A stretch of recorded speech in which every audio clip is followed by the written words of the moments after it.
B school join करने के लिए बिल्कुल रेडी हो this year? No, not at all. Not until you know these 20 points by heart. So एक notebook उठा लो because you're actually going to need one for this video. Number 1, your prior academic marks are super important. अगर लगा था कि summer placement में doesn't matter what you scored earlier, no, not true.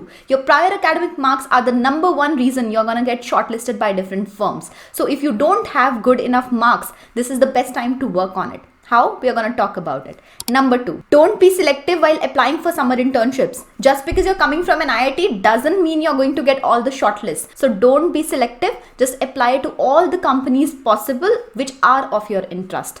Number 3, internships, life projects or certifications. If you want to get a shortlist, the only thing that you can do right now that can increase your chances of getting a shortlist is an internship, is a life project or a professional certification like CA, CFA in the direction that you want. For example, if you want to get into PM Tech, doing tech-based courses may not help as much as a tech internship would.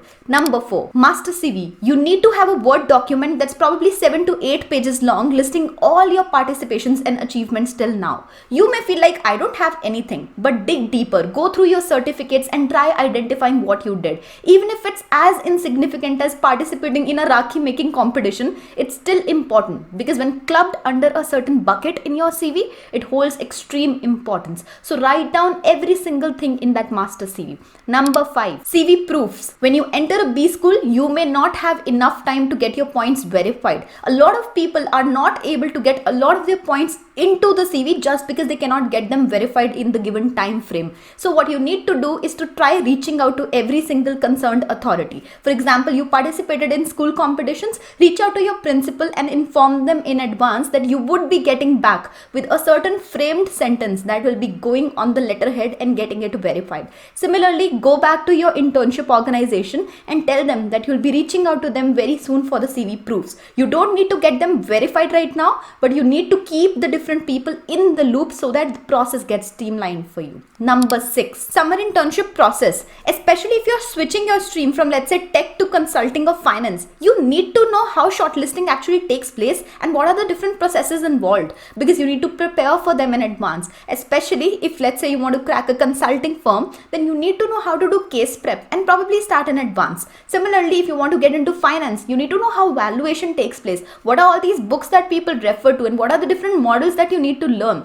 What can you do for that? Number 7, reach out to your seniors. Your seniors are your biggest support system. They can guide you on how to prepare for all of this and a lot more. Don't address your seniors by sir, ma'am, didi, bhaiya, bhabhi, nothing of that sort.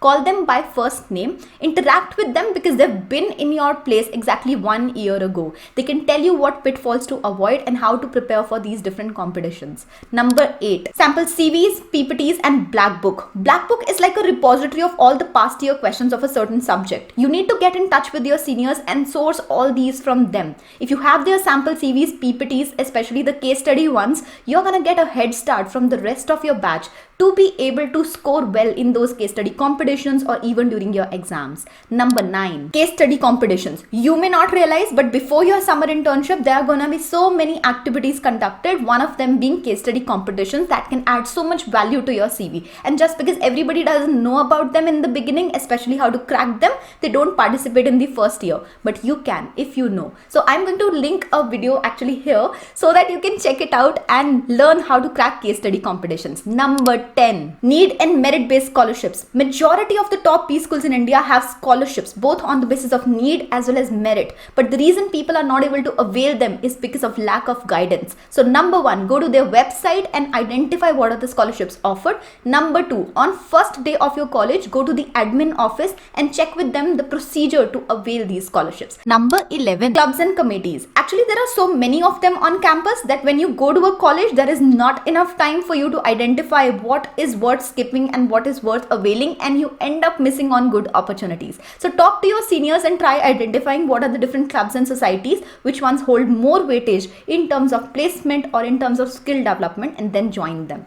Number 12, like-minded batchmates. Although I am no one to suggest you who you should be friends with, but at the same time, having a network of people who are like-minded will always help you grab more opportunities. To give you an example, I was coming from a fresher background, wanted to get into marketing. So when when I networked with similar people, I was able to form a team for case study competitions. Similarly, it's easier to grab these opportunities if you know who are like-minded people and who will be gunning for the same. Number 13, no competition. I know this sounds so cliche and like a mummy advice, but the reason I'm saying this is because you're gonna realize this too late. It's not a place of competing with others. It's a place of collaborating with others, especially if you are into the classroom setup where case discussions take place. So rather than thinking of everybody else as your competition, try talking to them and identifying what is it that they are good at and what is it that you are good at. Which brings me to point number 14. You can't be the best at everything. This is a mistake that I made in my first year, trying to excel at every single course and trying to put my hands in every single thing.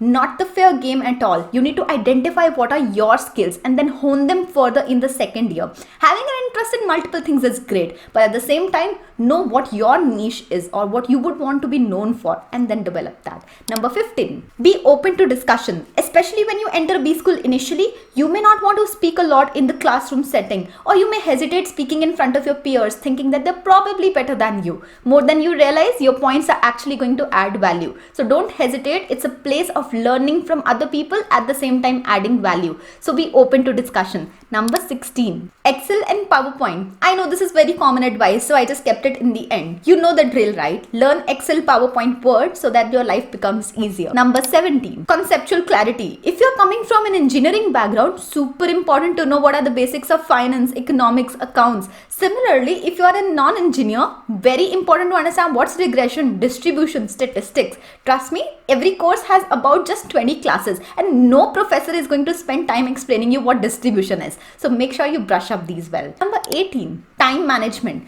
Not every class is equally important. Not every assignment is equally important. Not every single task is equally important. When you enter a B school, and that's where seniors come into picture, it's important to understand what courses hold more credit, what assignments carry most weightage. You need to prioritize your time because you're not going to have enough. So make sure you don't end up doing every single thing. Learn from your seniors which books are important, which courses are important, what are the things that you need to prioritize so that you can manage your time well. Number 19, English fluency. Don't ignore it. I do understand having love for your native language can be extremely well, but everyone in a B school talks in English and even the placement interviews are gonna be in English and fluency becomes a critical factor. So practice it if you haven't already. I'll link a video here. I always get it wrong. Number 20, reading at a stretch. You are going to be reading case books that are this thick. You'll have 3 cases a day, probably 30 pages each. Imagine reading 90 to 100 pages every single day at a speed that's unimaginable. You need to learn the art of skimming and identifying what's important and what's not. So start brushing it up. Start reading books right now itself.